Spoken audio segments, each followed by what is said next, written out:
Okay. రెండో పద్యము బంగారుల బుజ్జన్న. బంగారుల బుజ్జన్న ఆదువగా గొల్లల చిన్నవాడు, పంతకూరల సీనయ్య పట్టుసిరి చిన్నమ్మ పుట్టినవాడు.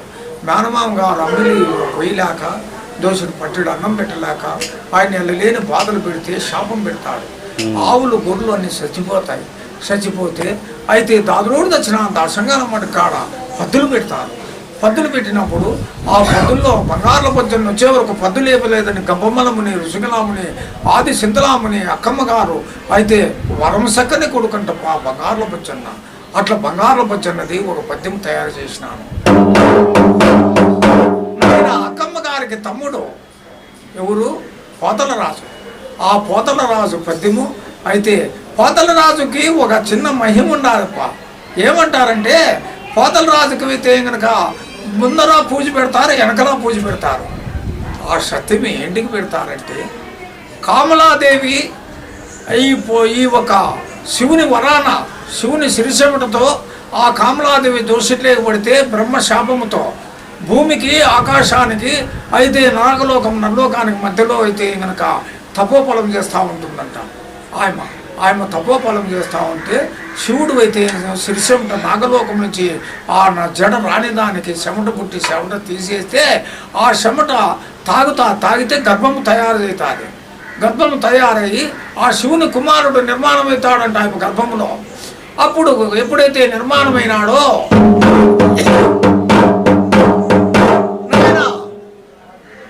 9 నెలలు ఆడు మనిషికి గర్భం మగపిండం పుట్టాలంటే 9 గడియలకు దేవపిండం అంట. 9వ గడియకు అయితే కనుక ఈపను బగ్గలించుకొని చిన్నాడంట ఏరజల్ నీరు పోసుకుని. అప్పుడు నాయన నా ఈపను పుట్టినావు ఏమో వరం అంటే పిల్లల కోన్లను పెరుగుతాయమ్మా, నీకు అయితే కోమలాదేవిని కొలుస్తారు పో అన్నాడు. నేను ఈశ్వరుని కుమారుని ఈలోక రచకుని పార్వతి కుమారుని పలుచెల్లపోతానమ్మా అని పిల్లవారు వచ్చేసినాడు. అందుకే ఆయనకి ఈపన పూజే, ముందర పూజే, వెనకల పూజే. ఈపన బగ్గిలించుకొని వచ్చినాడని పూజ పెడతారు. అయితే ఆడికి పోయినాక సాంబశివుడు చూసి నీ కొడుకుని అన్నాడు. నా కొడుకువే అని 3వ కన్ను తెరిచి పార చూస్తే కాలి పశ్చిమంగాల్లో కుప్పలు పడాలి. అట్లాడితే ఆ 3వ నేత్ర ఉలి మంటలకు తట్టుకుని వాడైనాడు. మెచ్చిది రాని స్వామి బంగారు లింగం వేసినాడంట పోతలకి. అందుకే పోతలకి బంగారు లింగం అవడం.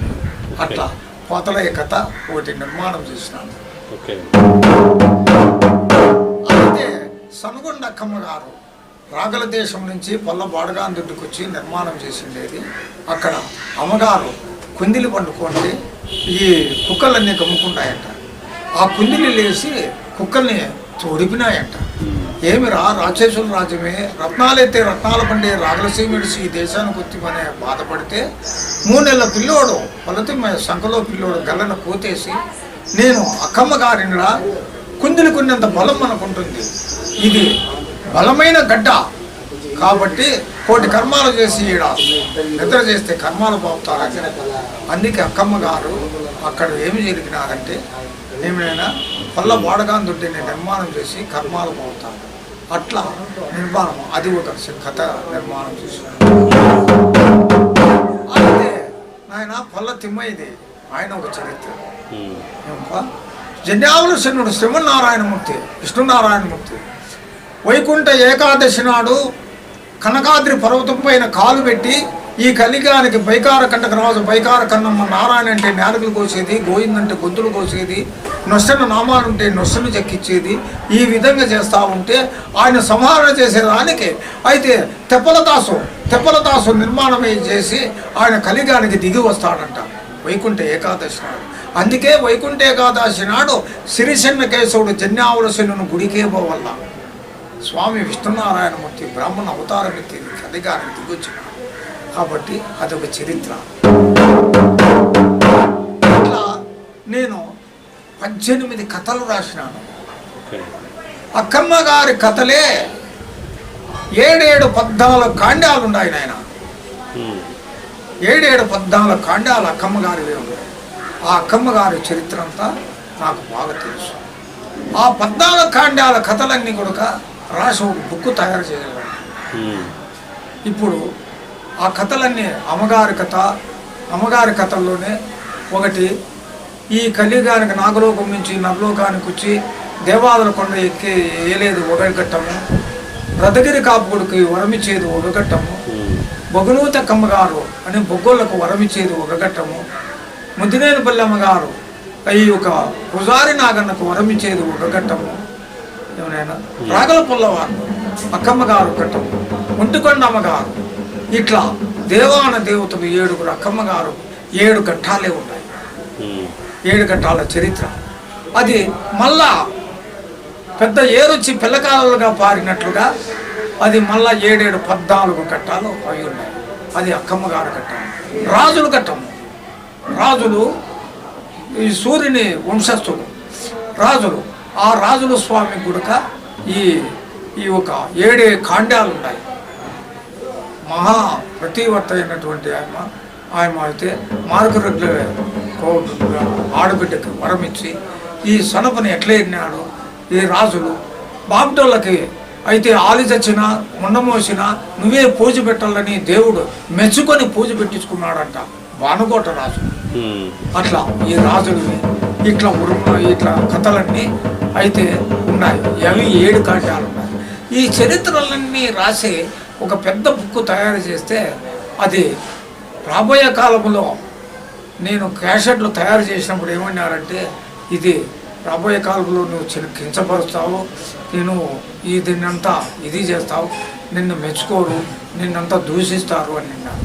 కాకపోతే ఈనాడు నన్ను తలుచుకునే వాళ్ళు ఎంతమందో, తిట్టే వాళ్ళు ఎంతమందో అందరూ ఉంటారు. కాకపోతే నా హృదయానికి ఏమి దోసిందంటే ఒక మంచి కార్యక్రమం. విద్య ఒకరు సొమ్ము కాదు, ఈ విద్యను 10 మందికి పంచిపెట్టాలా, పేరు కీర్తి వాళ్ళు కూడా నేర్చుకొని తలుచుకోవాలా అనుకుంటాను. విద్యను పటాపంచలు చేయాలి. అందుకే విద్యని అందరికీ క్యాసెట్ రూపంలో, పుస్తక రూపంలో ఇవన్నీ విడుదల చేస్తాను. ఇది నా సమస్య.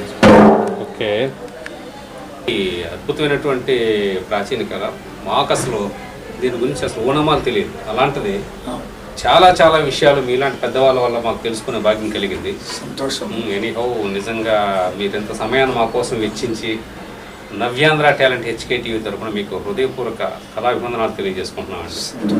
ఏమంటే మీలాంటి ఒక గొప్ప కళాకారుణ్ణి మేము కలుసుకోవడం చాలా సంతోషంగా ఉంది. అయితే మీకు అలాగే మీకు అవార్డ్స్ చాలా వరకు వచ్చాయని తెలుసు. అవార్డ్స్ ఏంటనేది మన ప్రేక్షకుల కోసం చెప్పండి. అవార్డులు నేను 82 నిజామా కళాశాల మైదానంలో పెట్టినప్పుడు శంకరాపురం సోమయాజులు గారితో అది కాకతీయుల సామ్రాజ్యం. ఓకే, వరంగల్ అది స్త్రీలు పోకరించినారు. ఓకే, అది మొదలుకొని ఎన్టీ రామారావు, నాగేశ్వరరావు, సిక్కిం గవర్నర్ గారితో, తర్వాత కేరళ ముఖ్యమంత్రి గారితో, దిండుగల్లో ఏసీ గారితో, ఈ ఒక మొత్తం అన్ని దక్షిణ చిత్ర వాళ్ళు కూడా 30,000 లెక్కించి అది మహాపుష్కరం అప్పట్లో చాలా సంతోషపడ్డాను. ఇచ్చి నాకు మంచి ప్రజెంటేషన్ ఇచ్చినారు. నాకు 5 పుష్కరాలు, 35 అవార్డులు, 2,000 ప్రోగ్రాములు చేసిన ఈ ఒక గవర్నమెంట్ చేసినాను. అందులో 5 పుష్కరాల్లోనూ చంద్రబాబు నాయుడు గారు ఇచ్చిన పుష్కరం నాకు చాలా ఆనందమైంది.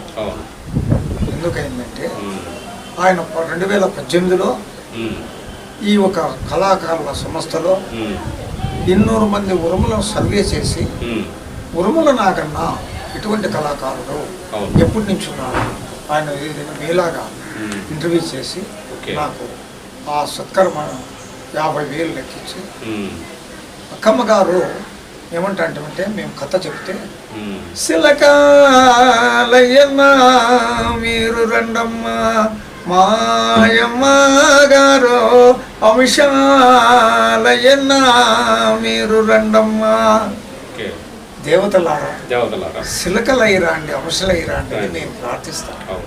అట్లా 5 కేజీల హంస నా చేతిలోకి వస్తానే కన్నీళ్ళు పెట్టినాను. ఆనందమైంది. సిలకలైరండమ్మా, హంసలైరండి, హంసయ్య చిన్నావా తల్లి నాడు నాకు నీ సేవ చేసిందని అని 50,000 లెక్కించి హంస ఇచ్చి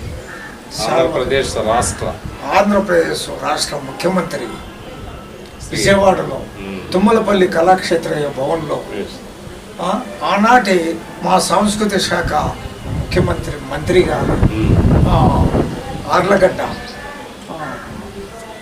అఖిల ప్రియ గారు, ఆమె చంద్రబాబు నాయుడు గారు నన్ను ఈ అనంతపురం జిల్లాలో నన్ను ఆ కదిరి బ్రాహ్మలు లక్ష్మీనరసింహస్వామి బ్రాహ్మలు మమ్మల్ని ఇద్దరిని సత్కరించినారు. చాలా ఆనందమైన, చాలా సంతోషం. అలాగే మీకు కృష్ణదేవరాయ విశ్వవిద్యాలయం నుంచి మీకు గౌరవ డాక్టరేట్ వచ్చింది. కృష్ణదేవరాయలో దాంట్లో ప్రోగ్రాం ఇచ్చినాను. ఈ ఒక సంస్కృతిని గురించి, నా చరిత్ర గురించి అని చెప్తే అక్కడ ఈ ఒక శేషశాస్త్రి గారు అని ఉండే, ఆ శేషశాస్త్రి గారు నాకు నేను 18 కథలు రాసిచ్చినాను. ఆయనంతా ఈసీ గారికి చెప్పి ఈ మన దాంట్లో బిఏ డిగ్రీ చేసిన కూడా ఇంత ప్రాధాన్యతగా ఇంత మంచి కథలు రాసి లేదు, మీనకి డాక్టరేట్ ఇస్తామని చెప్పి ఆ ఒక కృష్ణారెడ్డి గారు ఈసీ గారు ఆ శంకరాపురం ఈ ఒక శేషశాస్త్రి గారు వాళ్ళ ప్రోత్సాహంతో ఈ ఒక గౌరవ డాక్టర్ గారు అందజేస్తూ అయితే కుప్పం ఈసీ గారిని గురిక పిలిపించినారు. కుప్పం ఈసీ గారిని ద్రవిడ విశ్వవిద్యాలయం పిలిపించి వాళ్ళు కలిసి వాళ్ళిద్దరు చేతుల మీదుగా నాకు డాక్టరేట్ ఇచ్చి నాకు చాలా ఆనందం, చాలా సంతోషం, చాలా ఆనందం. ఇది 5 పుష్కరాలు డాక్టరేట్ నా జీవితంలో నాకు ఆనందపరిచినాయి. మా జీవితంలో కూడా మీలాంటి గొప్ప కళాకారుల్ని కలుసుకోవడం చాలా చాలా ఆనందంగా ఉంది. ఎందుకంటే మేము అంటే చాలా మందిని ఇంటర్వ్యూ చేస్తుంటాము, కాకపోతే మామూలుగా అంటే సాదాసీదా కళాకారులే కాకుండా గొప్ప వాళ్ళని కూడా చేశాం. కానీ వీళ్ళందరిలో నేను నా అనుభవంలో చాలా అద్భుతమైనటువంటి వ్యక్తిని కలవడం చాలా సంతోషంగా ఉందండి నాకు. అంటే మా కొడుక పత్రికా వాళ్ళు కానీ, మీడియా వాళ్ళు కానీ, టీవీ వాళ్ళు కానీ అంటే మాకు చాలా అభిమానము, గౌరవం ఉంది. ఎందుకున్నారంటే మా ఇంట్లో అట్టడుగు పడిన వారు, మూలన పడిన కళాకారులను వెలుగులోకి తెచ్చి మీరు గొప్పగా చూపించేది మీరే కాబట్టి మీకు చాలా అభినందనలు. ఏదంటే మన ఛానల్ ఉద్దేశం కూడా గ్రామీణ కళాకారుడే మా సెలబ్రిటీ, గ్రామీణ కళాకారుల్ని ప్రోత్సహించాలనే ఆలోచనతో మన నవ్యాంధ్ర టాలెంట్ హెచ్కే టీవీ ద్వారా గ్రామాల్లో ఉన్నటువంటి మరుగున పడినటువంటి మాణిక్యాలు, మట్టిలో మాణిక్యాలను వెలికితీసి ప్రపంచానికి పరిచయం చేయాలనే ఉద్దేశంతో మన ఈ ఛానల్ పనిచేస్తుందండి. నేను ఒకటి మర్చిపోయినాను సార్, చెప్పండి. ఈ విజయవాడలో హనుమంతరావు, కేవీ హనుమంతరావు గారని ఈ జానపద కళలపైన పెద్ద అవగాహన. మీరు ఇప్పుడు మూలబడిన గ్రామాలు, మీ మట్టిలో మాణిక్యాలు మూలబడినటువంటి వాళ్ళు అన్నారే, ఆయన కోసమే ఎతుకులాడి తీసేవాడు ఆయన కేవీ హనుమంతరావు గారు. సొంత డబ్బులు పెట్టుకుని ఆయన ఉద్యోగం చేసేది. ఆయనకు వచ్చే జీతములో 2-3 గ్రామాలు కానీ 3-4 మంది కళాకారులు కానీ ఈ మూలపడిన జానపద కళాకారులను తీసి ప్రభుత్వానికి పరిచయం చేసి ఆయన ఈ యొక్క రేడియో కేంద్రంలో ప్రదర్శనలు ఇచ్చేసేసేవారు. ఆయన చనిపోయినారు. నాకు చాలా బాధ. ఆయన మా కోసం కూడా చాలా కృషి చేస్తున్నారు. ఆయన అభినందిస్తున్నారు. ఇప్పుడు కూడా ఉత్తరాంధ్రలో శ్రీ బద్రి కుర్మారావు మాస్టర్ గారని ఆయన రెసిడెన్షియల్ స్కూల్లో కాలేజీలో లెక్చరర్. ఆయన ఇప్పుడు ఉత్తరాంధ్ర జానపదానికి సంబంధించి ఆయన చాలా పరిశోధనలు చేసి అక్కడ పూర్తిగా మరుగున పడినటువంటి ఆనిముత్యాలు లాంటి కళల్ని వెలికి తీసి పుస్తక రూపంలోను, డాక్యుమెంటరీ రూపంలోను కూడా మన ప్రపంచానికి అందజేస్తున్నారు. వీళ్ళంటి కళా పోషకులు వీళ్ళు ఎప్పుడూ కూడా మనం నిన్నూరేళ్ళు చల్లగా ఉండాలని మనస్ఫూర్తిగా కోరుకోవాలి. ఏది ఏమైనప్పటికీ మీరు మీ అమూల్యమైన సమయాన్ని మాకు వెచ్చించి ఈ కార్యక్రమానికి సంబంధించి మీ యొక్క అనుభవాలను అన్నీ మాతో పంచుకున్నందుకు మా ఛానల్ తరఫున హృదయపూర్వక శుభాకాంక్షలు. మరిన్ని వీడియోస్ కోసం నవ్యాంధ్ర టాలెంట్ హెచ్కే టీవీని సబ్స్క్రైబ్ చేయండి. అలాగే పక్కనున్న బెల్ ఐకాన్ను కూడా క్లిక్ చేయండి.